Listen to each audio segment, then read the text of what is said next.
morning, and thank you for joining me on the path to liberty. It's Monday, December 13th, 2021, and on this episode, I'm going to do kind of a highlight reel of the top 9 ways that they track you, they trace you, and they spy on you in almost everything that you do. And I actually do a version of this show maybe every 6 months or so, but I think the nature of the surveillance state is sometimes so rapidly evolving that it's a good idea to revisit this and then see what's changed, see what new things they're using against us.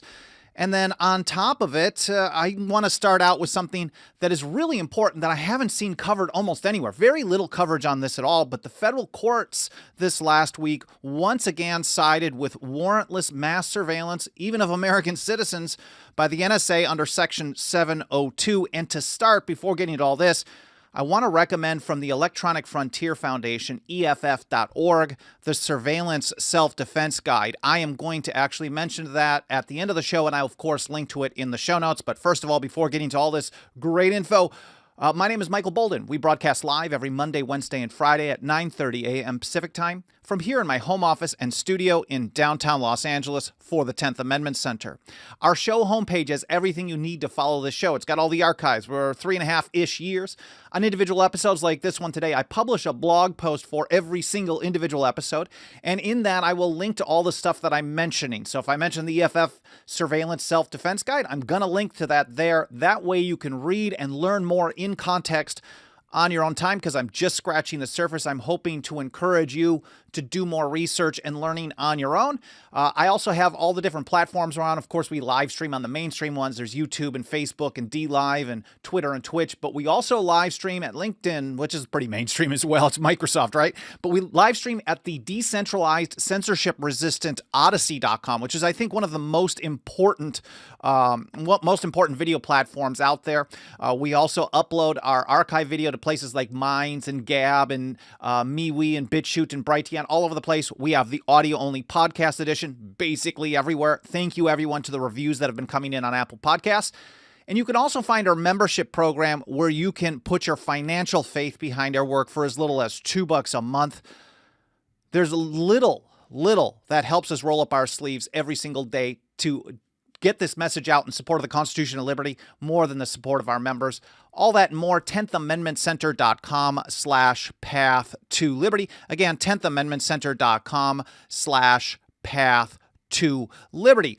I want to say a quick hello to everyone out in the live chat while we allow people to get notifications from those mainstream platforms to join us on the live stream. They're not as quick as we'd think they would be. I don't think Skynet's as smart as they want us to think. But anyways, hello to Dixie Strong, 64 in Alabama, Senator DT, good to see you, sir, in Elkhart, Indiana, Cheriton Farmer in Missouri, Clay Kent, Tyler B, Dan Reed, good to see you, buddy, Joseph Adams, Jeremy Anderson, preparing for the mandate, yes. Email from work. Man, I want to hear. Keep us in the loop on how that goes for you. Dave Simmons in the Mojave Desert. John Hume, good to see you in Pennsylvania. Tim Martin as well in Arizona. Ozzy Crosby, Freeman, Pennington, Tech Askew, and everyone else. Thank you so much for being here, whether this is your first episode or you've been here for every single one since day one. Let's start out. And I will look back in the chat a little bit later for ideas, for questions, whether it's here during the live stream or later on today, but I get so many ideas for future episodes in the comments, so thank you so much for that. Let's start out with this important story that hasn't been covered. I literally was doing searches for this last night in recent news of the last 72 hours or last week, and almost nothing. Mainstream, alt news, whatever you want to call it, very, very little in comparison to a lot of other political garbage. But here from Patrick Toomey, who's a senior staff attorney over at ACLU National, and here's how he put it. This was on the 8th. What day of the week was that? Last week Wednesday. In a sharply divided ruling today, 2 judges on the 10th Circuit upheld the warrantless surveillance of Americans under Section 702 of FISA. The decision undercuts bedrock constitutional protections, permitting the NSA and FBI, notice how back in 2013 or so, it was only just NSA, but all these agencies, almost every federal agency also acts as a spy agency as well, but permitting the NSA and FBI to amass millions of our private communications. Now, they're going to do it one way or another, But the more that you make it illegal to do it, the harder it is for them to pull it off. They continue doing it. They love having this legal cover from the federal court system. And sometimes I think a lot of these probably well-intentioned attorneys who try to sue the federal government to stop the federal surveillance programs lead to maybe making things worse, because over and over and over, year in and year out, the federal courts rubber stamp this stuff and give them the legal precedent that they want to expand on it. Here's Edward Snowden the following day retweeting Toomey's tweet. He says, "This is a very big deal, and not in a good way.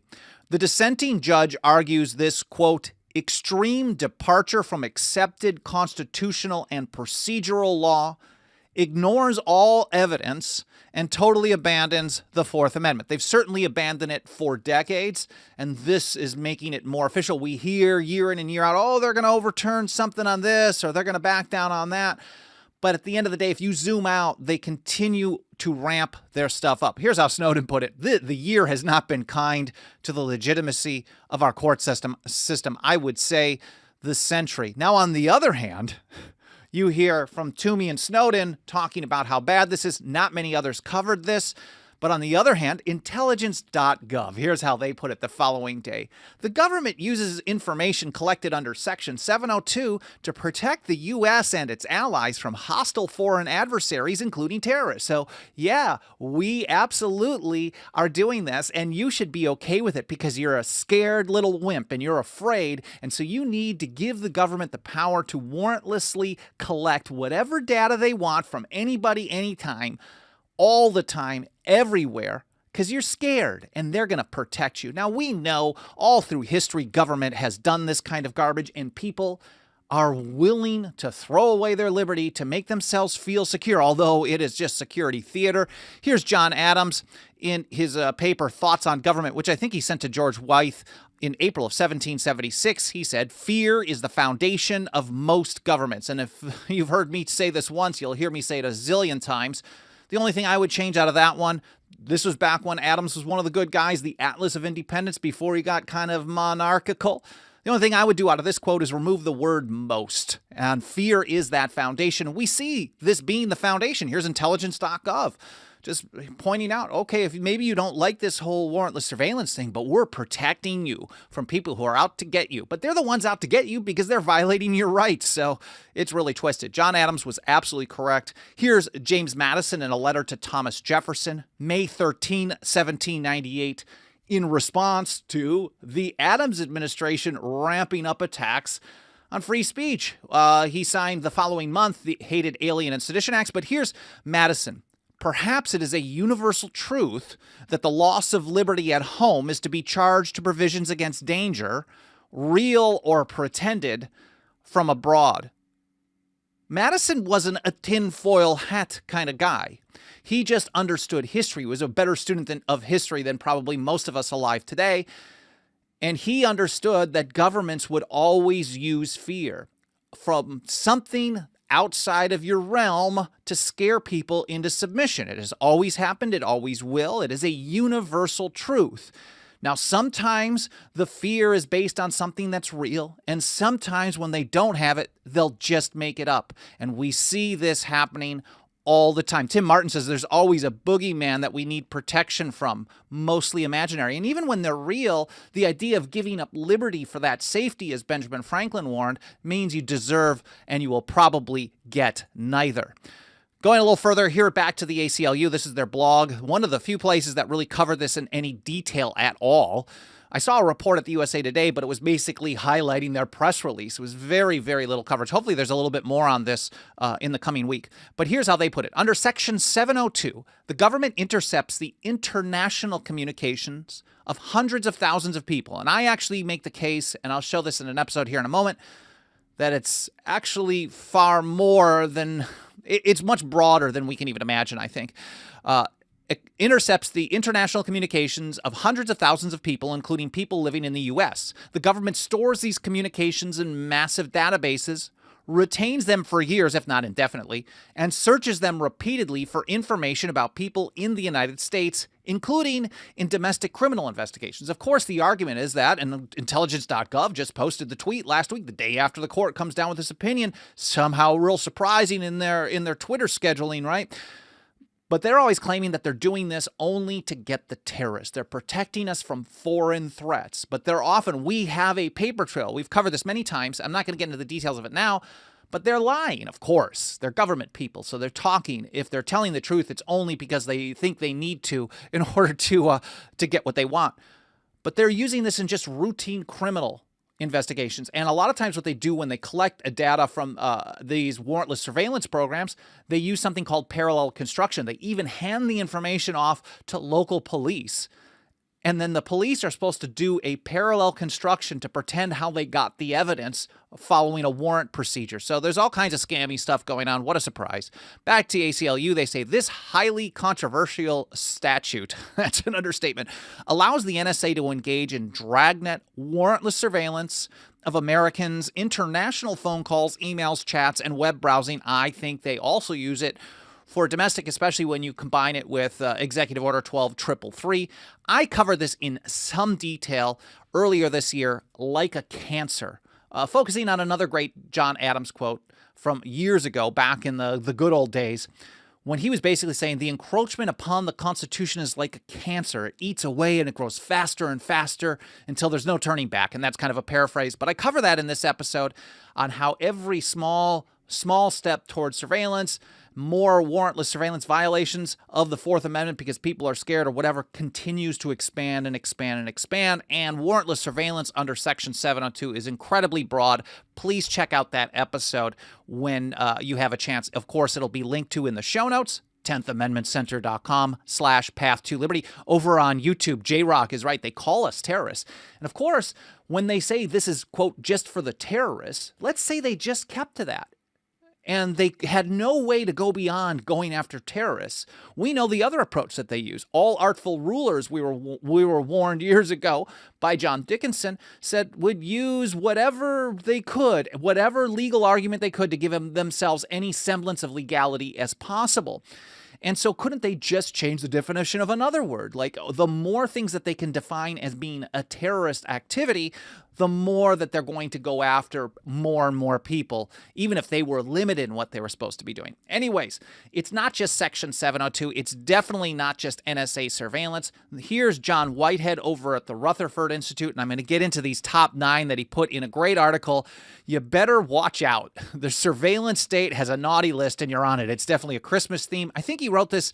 I think Nisha Whitehead is his daughter. I'm not certain, but John and Nisha Whitehead wrote this, and here's how they start out. This creepy new era of government and corporate spying, in which we're being listened to, watched, tracked, followed, mapped, bought, sold, and targeted, makes the NSA's rudimentary phone and metadata surveillance appear almost antiquated in comparison. And maybe that's the case. I mean, it is getting creepier on the ways that the algorithms work and the types of surveillance that they're doing, rather than just getting through a trove of text or voice calls or things like that. They're really, really ramping this up. He said, consider just a small sampling of the tools being used to track our movements, monitor our spending, and sniff out all the ways in which our thoughts, actions, and social circles might land us on the government's naughty list. If you think about things like predictive policing, let me describe it like this. If you've ever shopped online at a big online retail store, like Amazon, for example, let's say you were shopping there. There's a lot of times if you pick out a product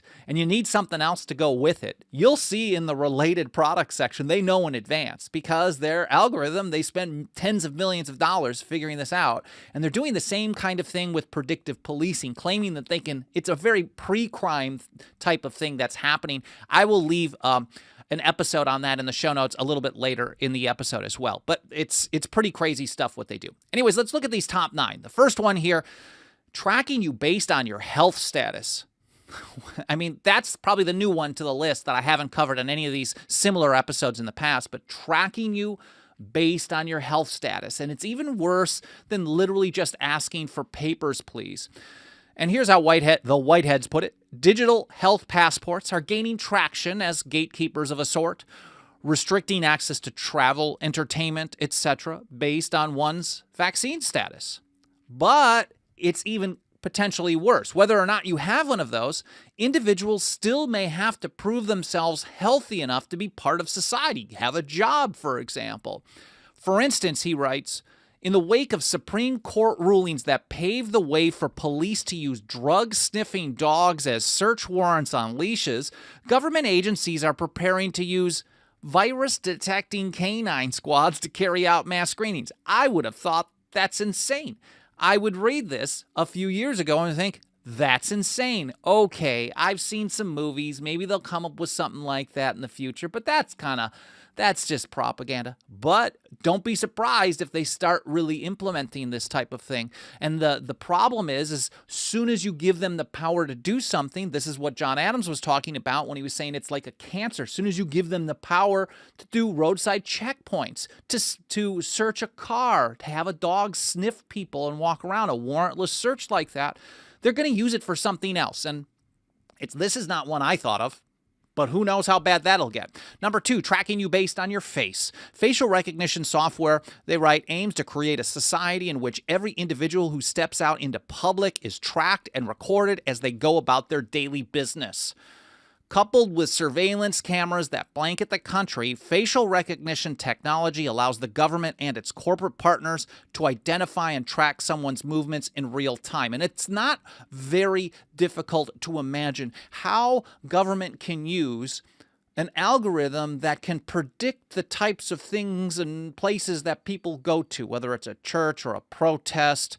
It could be an anti-war protest or a pro-gun protest, or maybe the places that you shop and things like that, especially when we're talking about in a place like where I live, where the places that you buy things depend on how much a local business decides to enforce government mandates for them. They probably want to know the people who are only going to the places that get around the mandates. So they can certainly build profiles on that. Anyways, coupled with surveillance cameras that blanket the country, facial recognition technology allows the government and its corporate partners to identify and track where you're going at all times. Those are the first 2. Number 3, tracking you based on your behavior. And that's kind of what I was talking about there as well. Rapid advances in behavioral surveillance, they write, are not only making it possible for individuals to be monitored and tracked based on their patterns of movement or behavior, including gait recognition. They're actually getting pretty good with gait recognition, being able to tell. So there's been a lot of problems, and I've kind of pointed out the silver lining in some of the masking things that go on. It's really screwed up government-run facial recognition, although it's improving even in that situation.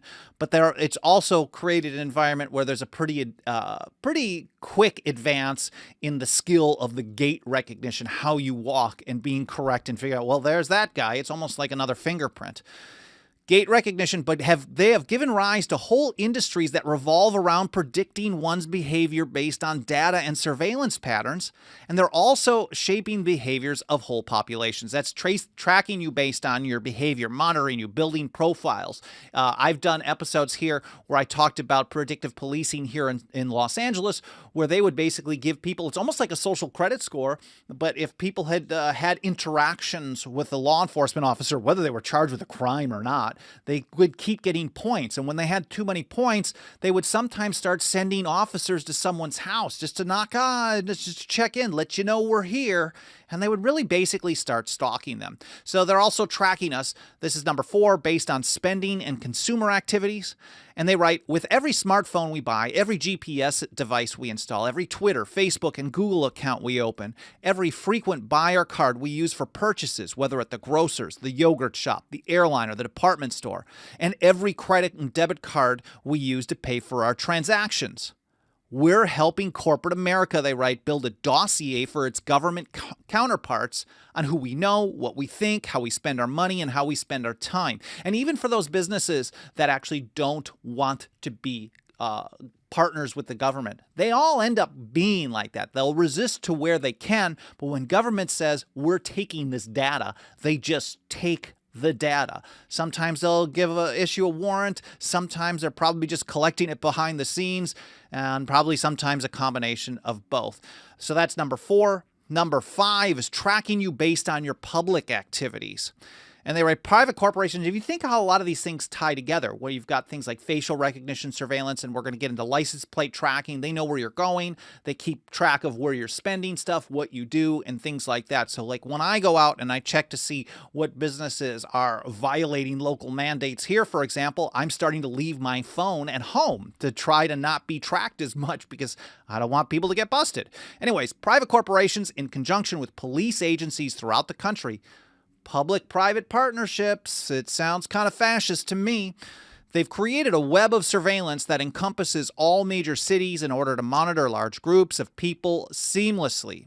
Fusion centers, for example, a $330 million a year information system of sharing hubs for federal, state, and local law enforcement agencies, monitor and report such suspicious behavior as people buying pallets of bottled water, photographing government buildings, and applying for a pilot's license. They look at that as suspicious activity. So if you do certain activities, they're giving you a score. It gets fed into the Fusion Center, which is a partnership, again, partnership between states and the federal government. For example, there was a bill in Maine last legislative session to defund the state's only Fusion Center, and they should absolutely do this in every state possible. I think there's about 70 Fusion Centers around the country, but these are surveillance partnerships between state, federal, local law enforcement, where they're just feeding all kinds of information, doing all kinds of warrantless surveillance, and then they share it with everybody everywhere in the country. So you see a nationwide surveillance state being built. So that was number 7. And next up is, wait, which one is this? That was 3, 4, 5, 6, 7. Okay, number 6 is tracking you based on your social media activities. Of course, I'm live streaming on these mainstream platforms, and they're monitoring everything that we do. And I think a lot of the bigger platforms are more willing partners with the government because they just come from that realm.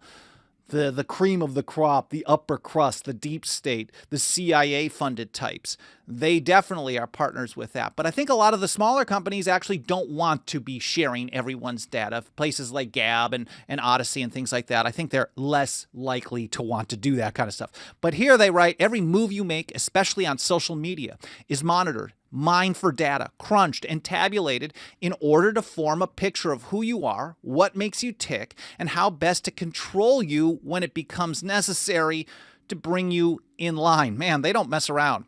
The next one is tracking you based on your phone and online activities. They say cell phones have become de facto snitches. You don't even have to have it on. Like, you can have the power off and it still transmits where you're going. And not many people can really put together a good Faraday cage, but they certainly are surveillance tools. And then if we can combine that with things like cell site simulators, which are local, more granular software-based surveillance tools, which will trick every cell phone within a given region into first connecting to the cell site simulator and then seamlessly passes that information along to the cell tower so the caller or texter has no idea that there's even a millisecond or a 5 millisecond delay in their transmission or in their communication, and they're collecting location data, all your texts and calls and the like, and again, making broad scores and pictures of what people do and where they go. Cell phones have become de facto snitches, offering a steady stream of digital location. He talks about how police have used cell site simulators to carry out mass surveillance as well.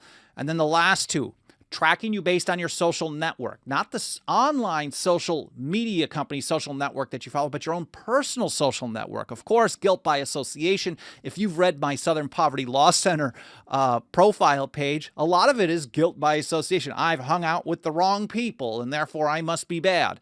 But here's how the Whiteheads put it. Not content to merely spy on individuals through their online activity, government agencies are now using surveillance technology to track one's social network, the people you might connect with by phone, text, email, or through social message. And of course, that will go into the whole score of who's naughty and who's nice.